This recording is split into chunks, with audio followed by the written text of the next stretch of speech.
Digital मार्केटिङको 10th भिडियोमा तपाईहरु सबैजनालाई स्वागत छ र आजको भिडियोमा हामीले सिक्ने छौं कि Google Analytics भनेको के हो भनेर। So, what is Google Analytics? Google Analytics is an analytical tool that gives you extremely in-depth look at your website or mobile application performance. Simple भाषामा बुझ्नु पर्दाखेरि चाहिँ Google Analytics भनेको चाहिँ एउटा एनालाइटिकल टुल हो जसले चाहिँ तपाईको वेबसाइट और मोबाइल एप्लिकेसनले कस्तो परफर्म गरिरहेको छ भनेर चाहिँ इन डेप्थ इन्फर्मेसन तपाईलाई प्रोवाइड गर्छ। It helps you get a lot of data of your users and website. तपाईले एउटा बिजनेस स्टार्ट गर्नु भएको छ भनेपछि तपाईको युजरले चाहिँ कस्तो काम गर्छ, तपाईको युजर को हो, तपाईको हुनेवाला कस्टमर को हो भनेर चाहिँ तपाईसँग एउटा डेटा र इन्फर्मेसन हुनुपर्छ। Google Analytics ले चाहिँ तपाईको वेबसाइट और मोबाइल एप्लिकेसनमा चाहिँ तपाईको युजरको चाहिँ धेरै भन्दा धेरै डेटाहरु चाहिँ तपाईलाई प्रोवाइड गर्छ। जस्तै युजरको एज ग्रुप हुन सक्ला, युजर मेल हो कि फिमेल हो भनेर, युजरले कुन चाहिँ लोकेसनबाट तपाईको वेबसाइट और मोबाइल एप्लिकेसन भ्यू गरिरहेको छ, धेरै डेटाहरु चाहिँ तपाईलाई चाहिँ प्रोवाइड गर्छ Google Analytics ले। It is a free Google tool. अब Google Analytics चाहिँ तपाईको कम्प्लिटली फ्री छ। यसको लागि हामीहरुले 1 रुपैयाँ पनि पे गर्नु पर्दैन। गुगल के प्लेटफर्मले बनाएको टुल हो Google Analytics, जुन चाहिँ हामीहरुले हाम्रो वेबसाइटमा सेटअप गरेर चाहिँ युज गर्न सक्छौं। Many small, medium and enterprise businesses trust and use Google Analytics. अब सानोदेखि ठुलो जस्तोसुकै बिजनेसले पनि Google Analytics युज गरिरहेको हुन्छ, किनभने त्यो कम्पनीहरु, त्यो बिजनेसेसहरुले चाहिँ Google Analytics लाई मज्जाले ट्रस्ट गरिरहेको हुन्छ। त्यही भएर चाहिँ उनीहरुले Google Analytics चाहिँ एभ्री डे बेसिसमा चाहिँ युज गरिरहेको हुन्छ। अब म तपाईहरुलाई चाहिँ मेरो Google Analytics को ड्याशबोर्डमा गएर चाहिँ के एनालिटिक्स डेटाहरु पनि म तपाईलाई देखाउन चाहन्छु। यो चाहिँ मेरो कम्पनीको Google Analytics को ड्याशबोर्ड हो। यसमा हेर्न सक्नुहुन्छ कि 12000 युजर्सहरु आएको छ। एभरेज इंगेजमेन्ट टाइम भनेको चाहिँ 3 मिनेट 56 सेकेन्ड। मान्छेहरुले चाहिँ मेरो वेबसाइटमा गएर आफ्नो टाइम बिताइरहेको छ। एभरेज टाइम भनेको चाहिँ 3 मिनेट 56 सेकेन्ड बिताइरहेको छ। टोटल रेभेन्यू पनि तपाईले ट्र्याक गर्न सक्नुहुन्छ यदि तपाई ई-कमर्स प्लेटफर्म हुनुहुन्छ भने। साथसाथै तपाईले चाहिँ अब कुन कन्ट्रीबाट कति भिजिटर्स आइरहेको छ भनेर पनि ट्र्याक गर्न सक्नुहुन्छ। हेर्न सक्नुहुन्छ नेपालबाट 11k भिजिटर्स आइरहेको छ, युनाइटेड स्टेट्सबाट 642, चाइनाबाट 128, इन्डियाबाट 95। त्यसरी नै कुन चाहिँ टाइममा चाहिँ मेरो युजर्सहरु एक्टिभ छ भनेर पनि त हामीले हेर्न सक्छौं। त्यसरी नै अब इभेन्टहरु पनि हामीले हेर्न सक्छौं। इभेन्ट भनेको चाहिँ मेरो वेबसाइटमा गएर चाहिँ युजरहरुले के गरिरहेको छ त नि। अब हेर्न सक्नुहुन्छ पेज भ्यू। पेज भ्यू भनेको चाहिँ मेरो साइटमा गएर चाहिँ उनीहरुले भ्यू गरिरहेको छ। त्यो इभेन्ट भनेको चाहिँ 92000 छ। युजर इंगेजमेन्ट, युजरहरु कतिको इंगेज्ड भइरहेको छ भन्दाखेरि चाहिँ 27000 छ। सेसन स्टार्ट भनेको चाहिँ 24000, स्क्रोल भनेको चाहिँ 20000, फर्स्ट भिजिट भनेको 12000। सो यसरी तपाईहरुको सबै डेटा हेर्न सक्नुहुन्छ। म तपाईहरुलाई यो भन्दा पनि अलिकति इजी डेटा देखाउन चाहन्छु। यो चाहिँ मेरो digitalsaugat.com को ड्याशबोर्ड हो। अनि यसमा चाहिँ अब अहिले धेरै डेटा चाहिँ छैन किनभने मैले भर्खरै यो ब्लग स्टार्ट गरेको हो र अहिले चाहिँ म भिडियो बनाउन यही फ्री कोर्स बनाइरहेको भएर चाहिँ धेरै टाइम पनि दिन भ्याइरहेको छैन। सो मैले बनाएदेखि चाहिँ तपाईको हेर्न सक्नुहुन्छ कि अहिलेसम्म तपाईको 215 युजर्स चाहिँ अहिलेसम्म आएको छ। सेसन 313 छ। सेसन भनेको चाहिँ के हो भने चाहिँ एउटा युजरले चाहिँ कतिचोटी चाहिँ मेरो वेबसाइट ओपन गरेको छ भनेर त्यसलाई चाहिँ सेसन भनिन्छ। यसमा चाहिँ के भनेको छ भने 215 जना युजरले चाहिँ 313 चोटी चाहिँ मेरो वेबसाइट चाहिँ ओपन गरेको छ भनेर बुझ्न सकिन्छ। बाउन्स रेट भनेको 70.93% छ। सेसन ड्युरेसन भनेको चाहिँ एउटा एभरेज सेसन ड्युरेसन चाहिँ 50 सेकेन्ड को छ। अब तपाईले हेर्न सक्नुहुन्छ how do you acquire users. मेरो युजर्सहरु चाहिँ कसरी आइरहेको छ त नि। डाइरेक्ट आइरहेको छ कि digitalsaugat.com ओपन गरेर आइरहेको छ कि सोशलबाट आइरहेको छ कि भनेको मतलब सोशल मिडिया प्लेटफर्मबाट आइरहेको छ कि फेसबुक, इन्स्टाग्राम, लिंक्डइन, ट्विटरहरुबाट आइरहेको छ कि रेफरलबाट आइरहेको छ कि अर्गानिक सर्च गरेर आइरहेको छ भनेर पनि सबै डेटा तपाईको यहाँ यसरी अवेलेबल छ। त्यसपछि हेर्न सक्नुहुन्छ कि मेरो युजर चाहिँ कुन टाइममा भिजिट गरिरहेको छ। When do your users visit भनेर। अब यहाँ के भनेको छ ट्युजडे 8 AM मा 9 युजर आइरहेको छ। त्यसपछि ट्युजडे 9 AM मा 10 युजर्स आइरहेको छ। सन्डे 5 AM मा 10 युजर्स। त्यसपछि वेडनेसडे 9 PM मा 12 युजर्स। यसरी तपाईले तपाईको युजर तपाईको वेबसाइटमा चाहिँ कुन बेला आइरहेको छ भनेर पनि तपाईले सबै कुरा ट्र्याक गर्न सक्नुहुन्छ।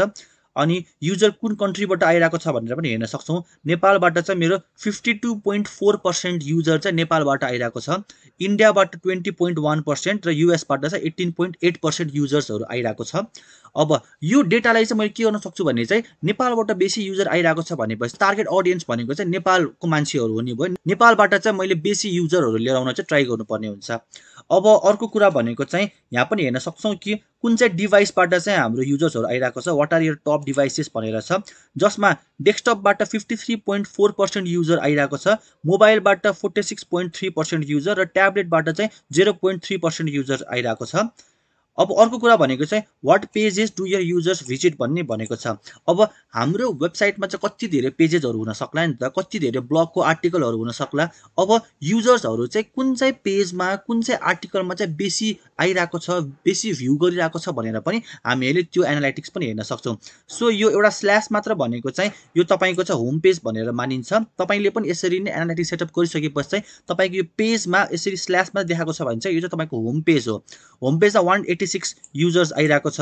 त्यसपछि the law of marketing or personal brand भनेर यसमा 63, टार्गेटिङ अडियन्स अन फेसबुक एडमा 60। सो यसरी तपाईँले आफ्नो वेबसाइटको पेजेसहरूमा चाहिँ कति भ्युज आइरहेको छ भनेर पनि हेर्न सक्नुहुन्छ।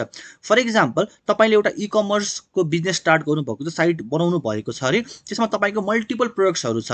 तपाईँले अब कसरी यो एनालाइटिक्सलाई चाहिँ युज गर्न सक्नुहुन्छ भने चाहिँ तपाईँको त्यो प्रोडक्ट्सहरू त टन्नै छ नि त तपाईँको वेबसाइटमा। अब तपाईँले हेर्न सक्नुहुन्छ कि तपाईँको युजर्सहरूले चाहिँ कुन चाहिँ प्रोडक्टमा चाहिँ बेसी भ्यू गरिरहेको छ त नि। तपाईँको product A, product B, product C हुन सक्ला। तपाईँको प्रोडक्ट बीमा चाहिँ धेरै भ्युजहरू आइरहेको छ, भिजिटर्सहरू आइरहेको छ भने चाहिँ तपाईँले के गर्न सक्नुहुन्छ भने चाहिँ प्रोडक्ट बीलाई चाहिँ अलिकति बेसी मार्केटिङ गर्ने, अलिकति बेसी एडभर्टिजमेन्ट गरेर चाहिँ सेल गर्न सक्नुहुन्छ। सो यसरी नै कम्पनीहरूले चाहिँ आफ्नो वेबसाइटको कुन चाहिँ पेजमा बेसी भ्युज आएको छ त्यो एनालाइज गरेर चाहिँ त्यो सर्भिस अथवा प्रोडक्टलाई चाहिँ बेसी मार्केटिङ गर्न सक्छ। अब हामी यहाँ अडियन्समा जाउँ, एकचोटि अडियन्समा यसरी ओभरभ्यूमा जाउँ। अब हाम्रो अडियन्सहरू चाहिँ कता कताबाट आइरहेको छ भनेर सबै एनालाइटिक्सहरू हेर्न सक्छौँ। तपाईँले पनि अघि भर्खरै मैले तपाईँलाई देखाएको छु कि अब लाइक पास्ट 5 डेजमा चाहिँ मेरो 10 जना युजर आएको छ, 8 जना नयाँ युजर आएको छ। त्यो 10 जना युजरले चाहिँ 16 चोटि चाहिँ मेरो साइट ओपन गरेको छ। Number of sessions per user, एउटा युजरले चाहिँ 1.60% चाहिँ मेरो वेबसाइट चाहिँ ओपन गरेको छ। 25 पेज भ्युज छ, पेजको सेसन चाहिँ 1.56 छ। एभरेज ड्युरेसन कति टाइम बिताइरहेको छ त भन्दाखेरि चाहिँ 2 मिनट 9 सेकेन्ड बिताइरहेको छ। बाउन्स रेट 50% छ। अब तपाईँले यसरी ल्याङ्ग्वेज पनि हेर्न सक्नुहुन्छ। युएसको इङ्ग्लिस चाहिँ तपाईँको बेसी 5 जना युजरले चाहिँ हेरिरहेको छ। अब यसरी नै तपाईँले कुन चाहिँ ल्याङ्ग्वेज युज गर्ने मान्छेहरूले चाहिँ तपाईँको साइट हेरिरहेको छ भनेर पनि एनालाइटिक्स हेर्न सक्नुहुन्छ। कन्ट्री पनि हेर्न सक्नुहुन्छ कि कुन चाहिँ कन्ट्रीबाट बेसी भिजिटर्सहरू आइरहेको छ। अब सिटी पनि हेर्न सक्नुहुन्छ। अब नेपालमा पनि अब काठमाडौँबाट चाहिँ 27.27% भिजिटर्स आइरहेको छ। सान्टा क्लाराबाट चाहिँ 18.18% आइरहेको छ। मोन्टोबानबाट 9.09% आइरहेको छ। यसरी नै तपाईँले ब्राउजर पनि हेर्न सक्नुहुन्छ। तपाईँको क्रोमबाट जति पनि युजर्स मेरो आइरहेको छ त्यो चाहिँ तपाईँको क्रोम ब्राउजरबाट चाहिँ आइरहेको छ भनेर हेर्न सकिन्छ। 100% नै देखाइरहेको छ। अपरेटिङ सिस्टम पनि हेर्न सक्छौँ हामीहरूले कि विन्डोजको ल्यापटपबाट बेसी चलाइरहेको छ कि म्याकिन्टसको ल्यापटपबाट चलाइरहेको छ कि एन्ड्रोइड लाइनक्स केबाट चलाइरहेको छ पनि हामीले मजाले हेर्न सक्छौँ। सो यसरी नै हामीहरूले अब एक्विजिसनको पनि हल्का हेरौँ। अब एक्विजिसनको ओभरभ्यूमा म गएँ भने चाहिँ यहाँ हेर्न सक्छौँ कि डाइरेक्ट जसले चाहिँ मेरो digitalsaugat.com भनेर सर्च गरिरहेको छ उनीहरू चाहिँ 7 जना छ। जो चाहिँ सोसल मिडिया प्लेटफर्मबाट आइरहेको छ उनीहरू 3 जना छ। यसरी हामीले एक्विजिसन हेर्न सक्छौँ। हाम्रो टप च्यानल भनेको चाहिँ बेसी 70% चाहिँ डाइरेक्ट युजर्सहरू आइरहेको छ जसले चाहिँ digitalsaugat.com गरेर चाहिँ ओपन गरिरहेको छ। 30% चाहिँ सोसियलबाट आइरहेको छ, फेसबुक, इन्स्टाग्राम, सोसल मिडिया प्लेटफर्महरूबाट आइरहेको छ। सो यसरी नै तपाईँले सबै कुरा हेर्न सक्नुहुन्छ। यो एनालाइटिक्सलाई चाहिँ तपाईँले राम्रोसँग मेजर गरेर तपाईँले चाहिँ आफ्नो युजरको बारेमा बुझ्न सक्नुहुन्छ र एड रन गर्ने बेलामा चाहिँ तपाईँहरूले चाहिँ आफ्नो त्यो युजरलाई मात्र टार्गेट गर्ने हिसाबमा चाहिँ युजरको प्रेफरेन्स चोइसहरू हेरिकन चाहिँ तपाईँहरूले चाहिँ रिमार्केटिङ रिटार्गेटिङ गर्न सक्नुहुन्छ। अब म तपाईँलाई रियल टाइम डेटा पनि देखाउँछु। अहिले यहाँ एक्टिभ युजर्स राइट नाउ भनेको चाहिँ जो युजर्सहरू चाहिँ अहिले मेरो साइटमा आएको छ उनीहरू चाहिँ 0 देखाइरहेको छ। हामीले रियल टाइममा अहिलेको टाइममा चाहिँ को भिजिटर्स आइरहेको छ भनेर पनि हेर्न सक्छौँ। अब म तपाईँहरूलाई देखाउँछु। सो म एउटा नयाँ ट्याबमा digitalsaugat.com भनेर चाहिँ यो साइट ओपन गर्छु। ओपन गरिसकेपछि फर इक्जाम्पल म how to run WhatsApp ad on Facebook भनेर यो पेजमा जान्छु म। अब तपाईँहरूले हेर्न सक्नुहुन्छ कि अब 1 युजर देखाइरहेको छ। रियल टाइममा मेरो अहिलेको टाइममा चाहिँ 1 जना युजर चाहिँ आएको छ भनेर चाहिँ देखाइरहेको छ। यहाँ रियल टाइम भनेर अप्सन छ लेफ्ट ह्यान्ड साइडमा। यहाँ हामीले क्लिक गऱ्यौँ भने चाहिँ ओभरभ्यूमा जान्छौँ। यहाँ गइसकेपछि चाहिँ रियल टाइममा चाहिँ को युजर्स आइरहेको छ के हेरिरहेको छ भनेर पनि हेर्न सक्छौँ। सो राइट नाउ 1 युजर्स छ, त्यो पनि डेस्कटपबाट आइरहेको छ। अहिले मैले अब डेस्कटपबाट नै मेरो यो साइटलाई यसरी ओपन गरिरहेको छु। त्यही भएर चाहिँ डेस्कटपबाट चाहिँ 1 युजर आइरहेको छ। म तपाईँहरूलाई अब एकचोटि फोनबाट पनि गरेर देखाउँछु। अब तपाईँहरूले हेर्न सक्नुहुन्छ कि 2 जना युजर आएको छ। एउटा चाहिँ मैले मेरो फोनबाट खोलिरहेको छु र अब एकजना चाहिँ तपाईँको डेस्कटपबाट देखाइरहेको छ, एकजना चाहिँ मोबाइलबाट देखाइरहेको छ। रियल टाइममा पनि कुन चाहिँ पेज भ्यू गरिरहेको छ भनेर पनि हेर्न सक्नुहुन्छ। सो एकजनाले चाहिँ lead generation ad on Facebook भनेर यो पेज ओपन गरिरहेको छ भने चाहिँ एकजनाले चाहिँ वाट्सएप एड अन फेसबुक भनेर ओपन गरिरहेको छ। म मेरो डेस्कटपबाट चाहिँ वाट्सएप एड अन फेसबुक भनेर यो पेज ओपन गरिरहेको छु।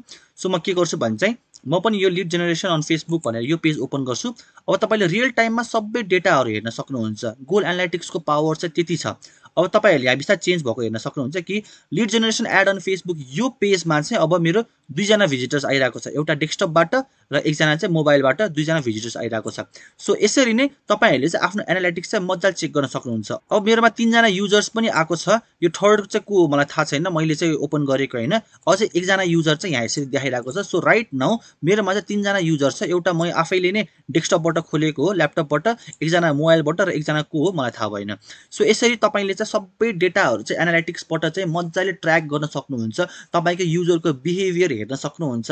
तपाईँको युजरले चाहिँ कता कताबाट आइरहेको छ, कसरी आइरहेको छ भन्ने सबै कुरा हेर्न सक्नुहुन्छ। र यो एनालाइटिक्सलाई चाहिँ तपाईँले चाहिँ फ्युचरमा गएर आफ्नो बिजनेसमा चाहिँ राम्रोसँग इम्प्लिमेन्ट गर्न सक्नुहुन्छ।